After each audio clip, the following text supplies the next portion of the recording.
Chanakya international academy உங்களுக்குள் இருக்கும் தலைவரை வெளிக்கொண்டு வரும் பியூர் பாலிடிக்ஸ் பயிற்சி பட்டறை. நேரடி மற்றும் இணைய வழி. கான்டாக்ட் 7338824242.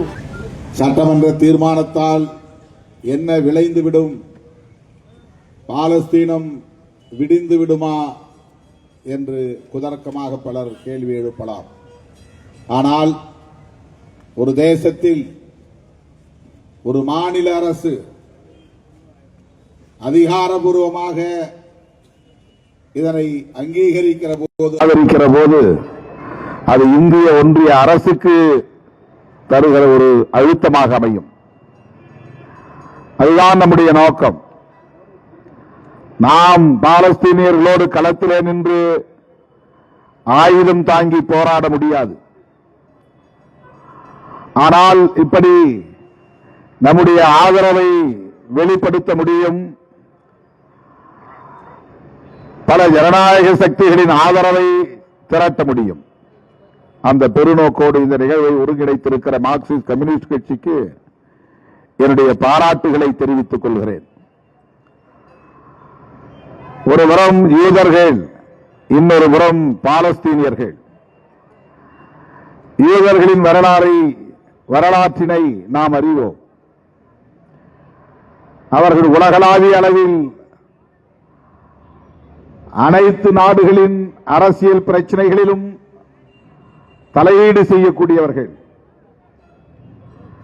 அமெரிக்க வல்லாதிக்கத்தில், அந்த பேரரசில் முடிவெடுக்கக்கூடிய இடத்தில் யூதர்கள் பெரும்பான்மையாக இருக்கிறார்கள்.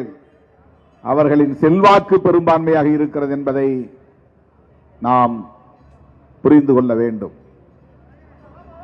அந்த ஒரு தேசத்தில் மட்டும்தான் அவர்கள் ஆதிக்கம் செலுத்துகிறார்கள் என்று எண்ணிவிடக் கூடாது. உலகத்தின் பல நாடுகளில் அவர்களின் தலையீடு இருக்கிறது. அரசியல் தளங்களில் மட்டுமின்றி அனைத்து தளங்களிலும் அவர்களின் தலையீடு இருக்கிறது. அவர்களை இல்லுமினாட்டிஸ் என்று அழைக்கிற போக்கை நாம் பார்க்கலாம்.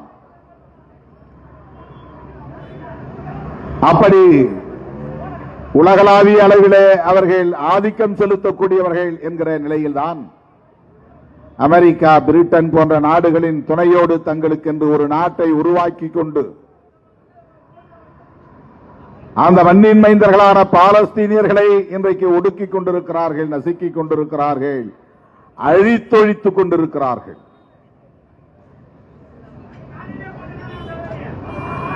ஐநா பேரவையிலே 143 நாடுகள் பாலஸ்தீனத்தை அங்கீகரித்தும் கூட இஸ்ரேல் ஆணவம் பிடித்து அதை ஏற்க மறுக்கிறது என்றால் அதற்கு அமெரிக்கா, இங்கிலாந்து போன்ற வல்லரசுகளின் துணைதான் காரணம்.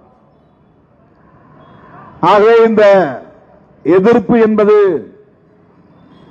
அமெரிக்கா, பிரிட்டிஷ் போன்ற ஏகாதிபத்திய நாடுகளின் ராணுவ தலையீடுகளை, அரசியல் தலையீடுகளை எதிர்ப்பதாகும். இந்த புரிதலோடு தான் நாம் கைகோர்த்து களத்தில் இருக்க வேண்டும். அங்கே 66,000 பேரை படுகொலை செய்துவிட்டார்கள். குழந்தைகள், பெண்கள், நோயாளிகள், முதியவர்கள், மாற்றுத்திறனாளிகள் என்று ஈவிரக்கமில்லாமல் படுகொலை செய்கிறார்கள் என்கிற இரக்கத்தின் அடிப்படையிலே, கருணையின் அடிப்படையிலே மட்டும் நாம் இங்கே கூடியிருக்கவில்லை. ஐயோ, இவ்வளவு பேரை படுகொலை செய்து விட்டார்கள் என்ற பரிதாபத்தின் அடிப்படையிலே நாம் இங்கே கூடியிருக்கவில்லை. அந்த இனக்கொலையை கண்டிக்கிற அதே வேளையில் பாலஸ்தீனத்தை நாம் ஏன் ஆதரிக்கிறோம், பாலஸ்தீனியர்கள் பக்கம் நாம் ஏன் நிற்கிறோம், இந்திய அரசும் அதை ஆதரிக்க வேண்டும் ஏன் என்கிற கருத்துக்களை மக்களிடத்திலே வெகுவாக கொண்டு போய் சேர்க்க வேண்டிய பொறுப்பு நமக்கு இருக்கிறது. ஏதோ அவர்கள் இஸ்லாமியர்கள் அல்லது அராபியர்கள் அந்த அடிப்படையிலே நாம் இதை அணுகுகிறோம் என்று எண்ணிவிடக் கூடாது. பாலஸ்தீனியர்கள் அந்த மண்ணின் மைந்தர்கள், அவர்களுக்கான தேசத்தை பிடுங்கி யூதர்களுக்கு வழங்கினார்கள். இஸ்ரேல் என்கிற ஒரு புதிய நாட்டை உருவாக்கி இருக்கிறார்கள். யாசர் அராஃபத் போன்ற விடுதலை இயக்க தலைவர்கள் இஸ்ரேலை ஏற்றுக்கொள்கிறோம், அதே வேளையில் பாலஸ்தீனத்தையும் நீங்கள் ஏற்றுக்கொள்ள வேண்டும், எங்களுக்கான நாட்டையும் அங்கீகரிக்க வேண்டும் என்றுதான் உலகளாவிய அளவிலே ஆதரவை திரட்டினார்கள். ஆனால் உலக நாடுகளில் பெரும்பான்மையானவை இந்த இரு நாடுகள் என்கிற அங்கீகாரத்தை வழங்குகிற நிலையில் இஸ்ரேல் அதை ஏற்றுக்கொள்ள மறுப்பது எத்தகைய எதேச்சதிகார போக்கு என்பதை நாம் அம்பலப்படுத்த வேண்டும். ஹமாஸ் என்கிற இயக்கத்தை காரணம் காட்டி அடுத்தடுத்து இப்படி தொடர் யுத்தங்களை நடத்தி வருகிறது இஸ்ரேல். ஹமாஸ் என்கிற இயக்கம் ஏன் உருவானது? அவர்கள் இந்த பாலஸ்தீனியர்களின் பாதுகாப்பு அரணாக இருக்கிறார்கள். அவர்கள் வெறுமன போர் வெறியர்கள் அல்ல, ஆயுதத்தின் மீது மட்டுமே நம்பிக்கை கொண்டவர்கள் அல்ல, பயங்கரவாதமே தீர்வு என்று சொல்லக்கூடியவர்கள் அல்ல. பாலஸ்தீனியர்களின் பாதுகாப்பை முதன்மைப்படுத்துகிறார்கள். பாலஸ்தீனத்தின் அங்கீகாரத்தை கோருகிறார்கள். தற்காத்துக் கொள்வதற்காக ஆயுதம் ஏந்தி நிற்கிறார்கள். ஆனால் ஹமாஸ் ஒரு பயங்கரவாத இயக்கம், எனவே அதை அழித்தொழிக்கிறோம் என்கிற பெயரில் இன்றைக்கு பாலஸ்தீனியர்களை இனப்படுகொலை செய்து வருகிறது இஸ்ரேல். அமெரிக்க துணையோடு, ஏகாதிபத்திய நாடுகளின் துணையோடு, அமெரிக்காவின் அடிவருடி நாடுகளின் துணையோடு. இந்த நிலையில் இந்தியாவின் நிலை என்ன? யார் பக்கம் நிற்கிறது மோடி அரசு? இதுதான் நாம் எழுப்புகிற கேள்வி. நாம் தெளிவாக இருக்கிறோம், பாலஸ்தீனியர்களின் பக்கம் நிற்கிறோம். இந்திய அரசும் வெளிப்படையாக பாலஸ்தீனியர்களின் பக்கம் நிற்க வேண்டும், அந்த தேசத்தை அங்கீகரிக்க வேண்டும், இஸ்ரேல் வல்லாதிக்கத்தை எதிர்க்க வேண்டும், கண்டிக்க வேண்டும், நாடாளுமன்றத்தில் தீர்மானம் நிறைவேற்ற வேண்டும். இதுதான் நாம் இந்த கண்டன ஆர்ப்பாட்டத்தின் ஊடாக இந்த நாட்டை ஆண்டு கொண்டிருக்கிற ஆட்சியாளர்களுக்கு வைக்கிற கோரிக்கை.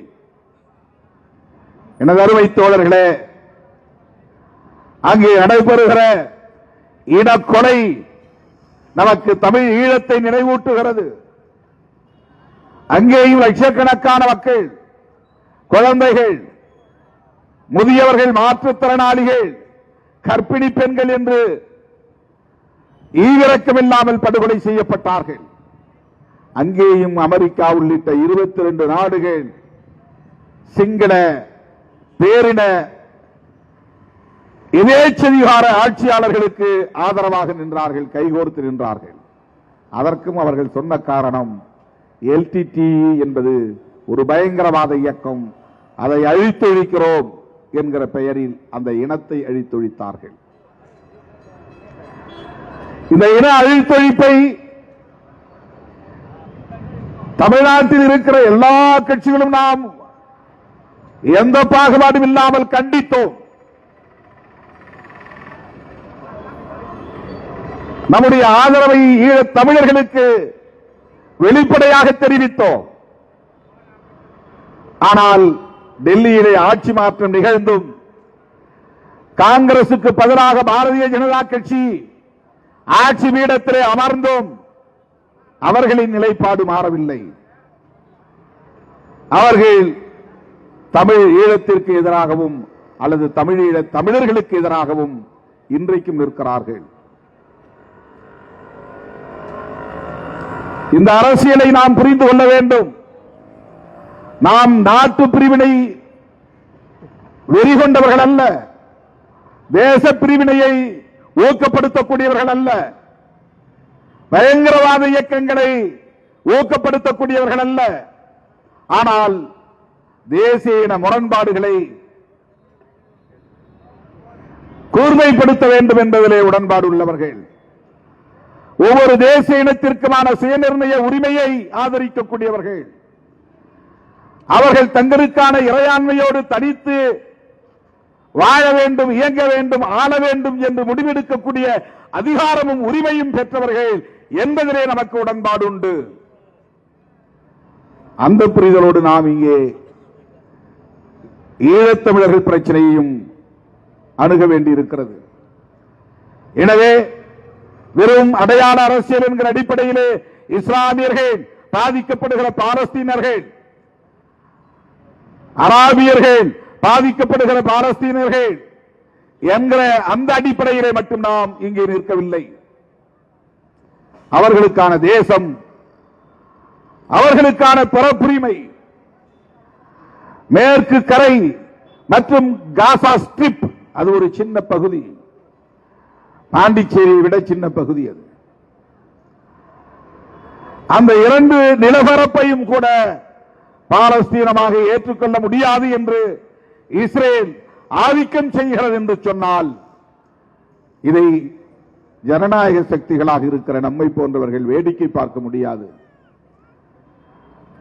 அதன் அடிப்படையில் மார்க்சிஸ்ட் கம்யூனிஸ்ட் கட்சி முன்னெடுத்திருக்கிற இந்த ஒரு மகத்தான மக்கள் இயக்கத்தை, வெகு மக்கள் இயக்கத்தை விடுதலை சிறுத்தைகள் கட்சி ஆதரிக்கிறது. இது குறித்து முன்னெடுக்கக்கூடிய அனைத்து முயற்சிகளுக்கும் விடுதலை சிறுத்தைகள் கட்சி உற்ற துணையாக இருப்போம், களத்தில் கைகோர்த்து நிற்போம் என்பதை சொல்லி, பாலஸ்தீனம் விடுதலை பெறட்டும், சுதந்திர பாலஸ்தீனம் அமையட்டும், அதற்கு அனைத்து தரப்பு ஜனநாயக சக்திகளோடும் சிறுத்தைகள் கைகோர்த்து நிற்போம் என்பதை சொல்லி வாய்ப்புக்கு நன்றி கூறி முடிக்கிறேன். நன்றி, வணக்கம்.